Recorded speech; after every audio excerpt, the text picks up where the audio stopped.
Throwback to the 19th of October 2021. This is actually a really cool wall. And I saw this beautiful castle behind it. This is the main entrance. The British Library was actually opened in 1973. The library became the largest public building.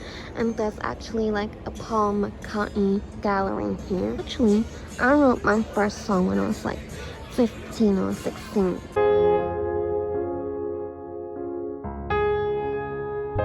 I was just walking to the British Library and I realized there's this really beautiful pancake Renaissance hotel here. So I'm gonna take a photo. So I'm now in the O'Neill's restaurant because I walked past it whilst going to the British Library.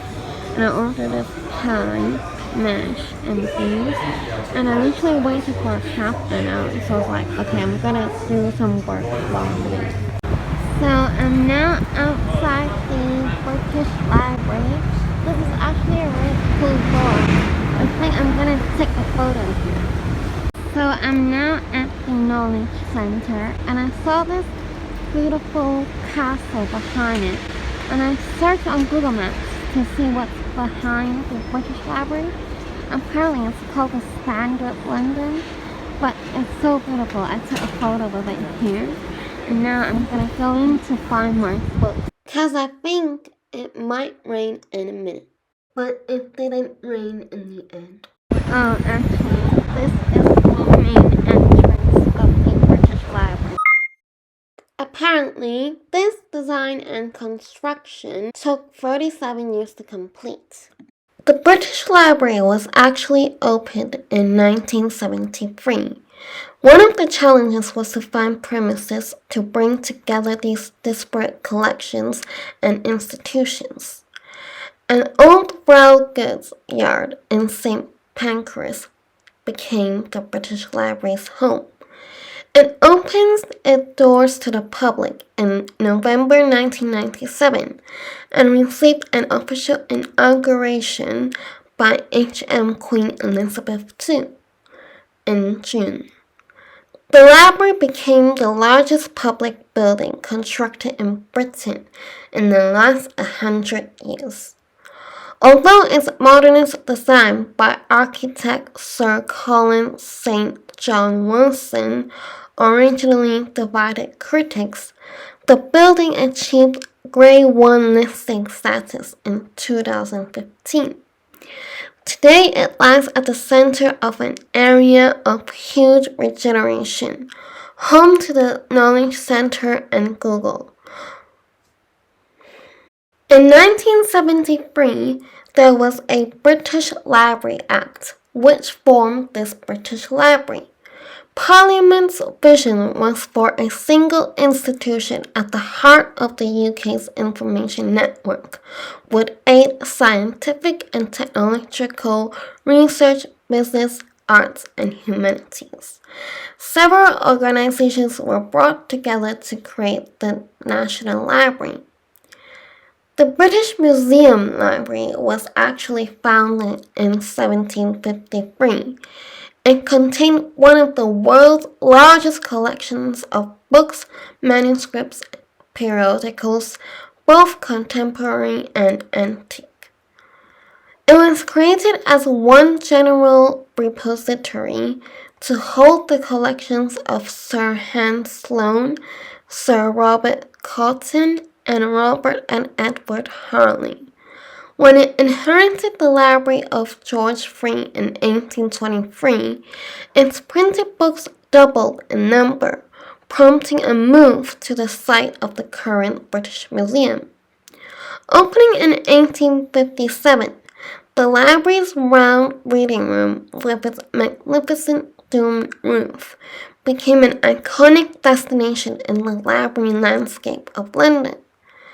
George Gissing used it as the setting of his 1891 novel New Grub Street, describing it as the valley of the shadow of books, while lamenting the difficulties of obtaining a reader ticket. to be honest, it's still really hard to get a reader's card now. But I must go into the library's round reading room next time.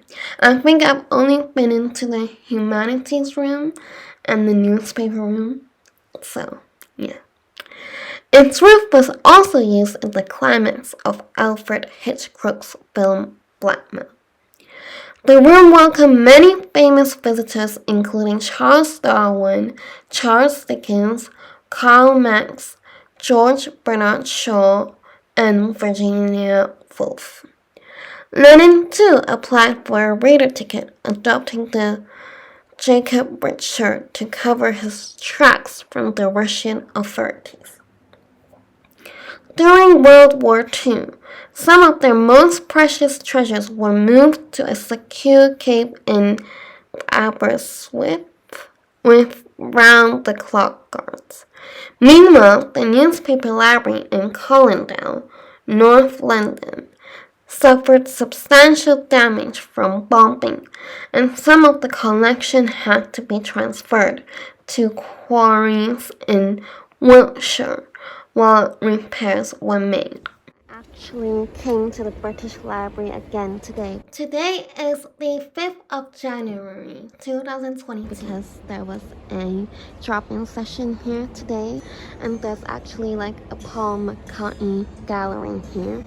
And also I learned that he liked to go on walks on his own too. He's always been interested in constellations, cosmology, and cosmic sound, and his family was also a musical family. So Hey Jude is actually about his son Julian. Paul McCartney actually wrote his first song when he was 14. Actually, I wrote my first song when I was like 15 or 16. I feel like he's also a lyricist, so he writes lyrics first, but I'm not sure. Paul McCartney Gallery is only open until 13th March 2022. And that's it, guys. That's all the places I went to during that day. So if you enjoyed this vlog, don't forget to subscribe, like, share with your friends, and comment down below to let me know if you actually ended up going to these places because of my vlog. And I'll see you all next Sunday with another traveling vlog or music related video.